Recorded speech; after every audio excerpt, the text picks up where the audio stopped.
তো গাড়িটা আমার 10,085 কিলোমিটার চলেছে, দেখিয়ে দিই একবার। 10,085 চলেছে, 10,000 সার্ভিসের ডেট ছিল। অলরেডি আমার গাড়ি 10,000 চলে গেছে। এখন আমার গাড়ির বয়স 4 মাস 5 দিন 6 দিন হবে। তো এর মধ্যে 10,000 চলে গেছে। তো সার্ভিসটা করতে যাচ্ছি। এখন আমরা কারেন্টলি রয়েছি আরিসা বাস স্ট্যান্ড, ক্রস করছি আমরা এখন। তো এখান থেকে হয়তো আর 10 মিনিট লাগবে, 5 মিনিট লাগবে এখান থেকে। গাড়ি সার্ভিসের আজকে বেসিক্যালি অয়েল চেঞ্জ হবে, oil filter change, AC filter আর গাড়ির ফিল্টার, এয়ার ফিল্টার চেঞ্জ হবে, আর হুইল অ্যালাইনমেন্ট, ব্যালেন্সিং, এগুলো তো বেসিক জিনিস, এগুলো সার্ভিসের মধ্যে ইনক্লুডেড। গাড়িতে প্রবলেম কিছু এখনো পর্যন্ত আমি খুঁজে পাইনি। তো সেক্ষেত্রে কিয়ার দিক থেকে এটা আমি বলতে পারি যে তারা গাড়ি বানিয়েছে, প্রপার গাড়ি বানিয়েছে। যে তুমি 4 মাস গাড়িটা চালানোর পর, 10,000 কিলোমিটার চালানোর পর গাড়িটাতে এখনো পর্যন্ত কোনো একটা সিঙ্গেল প্রবলেম আমি খুঁজে পাইনি, যেটা আমি তাদেরকে গিয়ে মেনশন করবো। তো চলো সার্ভিসে গিয়ে দেখা হচ্ছে। বেশিক্ষণ ওখানে আমি সময় দিতে পারবো না আজকে, কারণ সময় খুব কম, অলরেডি লেট চলছি, 12টা 20 বাজছে। আরো 2-1টা কাজ আছে, আমি সার্ভিসে দিয়েই বেরিয়ে আসতে হবে। তাও চেষ্টা করবো কিছু ফুটেজ আমি তোমাদেরকে দেখাতে পারার, সার্ভিস কিভাবে হচ্ছে চেষ্টা করবো আমি তোমাদেরকে দেখানোর।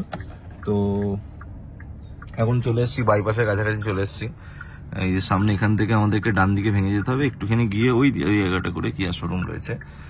তো আমার সাথে রয়েছে মিলন, আর এই হচ্ছে বেসিক্যালি ব্যাপার। তো চলো।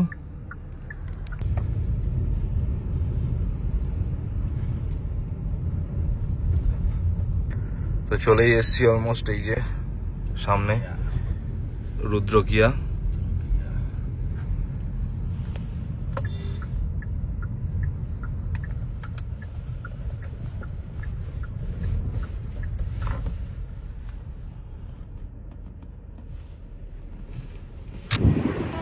ভাই বলছে ফটো তুলবো।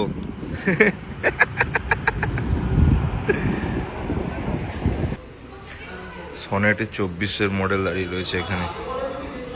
এ হচ্ছে বর্ধমান কিয়ার সার্ভিস শোরুম, পিছন দিকে সার্ভিস রয়েছে।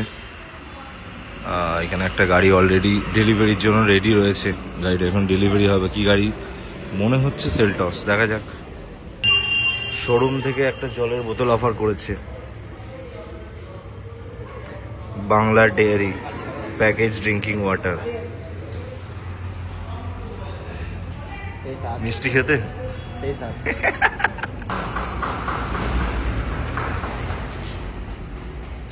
সেলটস।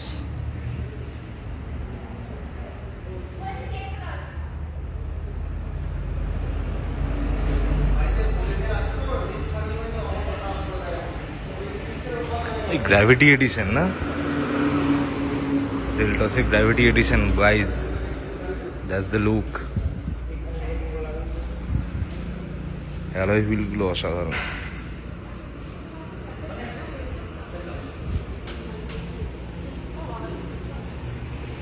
Gravity buzzing.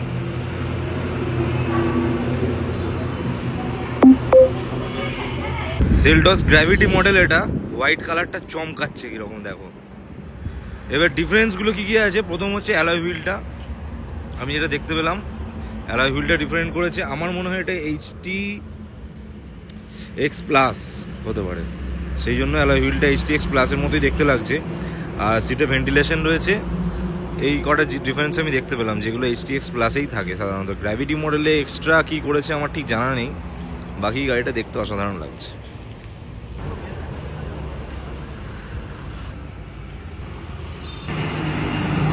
এখানে গাড়িতে আমার দুটো স্ক্র্যাচ রয়েছে, এই প্যানেলটা আর এই প্যানেলটা। এই দুটো প্যানেল আমি শোরুমে জিজ্ঞেস করলাম, ওরা বললো 14,000 না সামথিং কিছু একটা বলেছিল। বাইরে ওরা বলেছিল 5,000 টাকা নেবো এই প্যানেলটা। এই প্যানেলটা জিজ্ঞেস করা হয়নি পরে। আর বাকি সেরকম কিছু মেজর স্ক্র্যাচ কিছু নেই। এগুলো আমি ইন্স্যুরেন্সে ক্লেম করাবো, তবে এখন নয়, সামনের সপ্তাহে এসে গাড়িটা দিয়ে যাব, তখন ইন্স্যুরেন্সে ক্লেমটা করিয়ে দেবো। এখন আপাতত শুধু সার্ভিসটা করাই, তারপর দেখছি কি করা যায়। গাড়ি দিয়ে দিলাম, এখন তো ওরা ভিতরে ঢোকায়নি, বাইরেই রেখে দিয়েছে সার্ভিসের বাইরে। আর টাইম লাগবে, ওরা 4:30 5টা টাইম দিয়েছে। তো একটু আগে করেই চলে আসবো যাতে করে আমি দেখাতে পারি তোমাদেরকে ফুটেজগুলো, কীভাবে সার্ভিস হচ্ছে না হচ্ছে সেই জিনিসগুলো। এখন এখান থেকে বেরিয়ে যাই, দু একটা কাজ আছে সারি, তারপর আবার এসে দেখাবো। একটু ডমিনোজ এলাম হালকা করে, একটু লাঞ্চ করবো, করছি অ্যাকচুয়ালি একাই।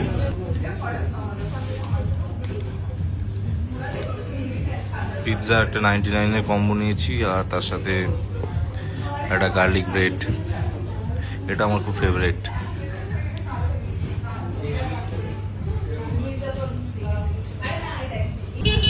কাজ বাজ সব কমপ্লিট হয়ে গেছে, টিভির সামনে দাঁড়িয়ে রয়েছি। এখান থেকে ডিরেক্ট কিয়ার শোরুম যাব, তারপর ওখানেই বসবো, ওয়েট করব, আর গাড়িটা কেমন কি সার্ভিস হচ্ছে সেটা তোমাদেরকে দেখানোর চেষ্টা করব।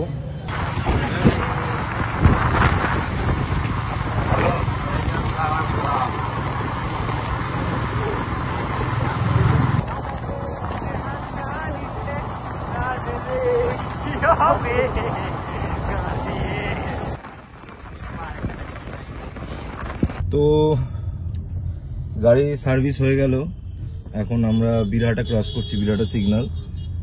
বেসিক্যালি সার্ভিসের টাইমে আমি থাকতে পারলাম না, তো আমি জিনিসপত্রগুলো দেখাতে পারলাম না, তার জন্য খুব সরি। আমি ভেবেছিলাম যে প্রপার একদম ভিডিও বানাবো, কিন্তু অনেকগুলো কাজ ছিল, সময় খুব সংক্ষিপ্ত ছিল, সেই কারণে আমি ওখানে থাকতে পারলাম না। আমি গাড়িটা দিয়ে চলে এসেছিলাম, এখন জাস্ট গাড়িটা নিয়ে তো বেসিক্যালি ভিডিওটা এখানে শেষ করব আজকে। যে সমস্ত জিনিসগুলো বললাম আপাতত এইটুকুই আজকে থাকলো। নেক্সট পরবর্তী আরও ব্লগে আরও বেশি ডিটেলসে কথাবার্তা বলবো।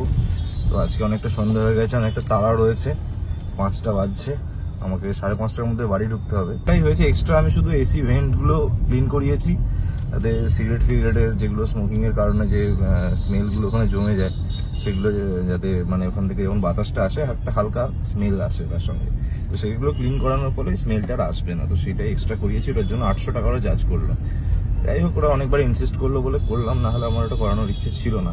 তো আপাতত এই অবধি ব্লগটা এখানেই শেষ করছি। ভালো থেকো, সিট বেল্ট পরো, হেলমেট ইউজ করো, টাটা।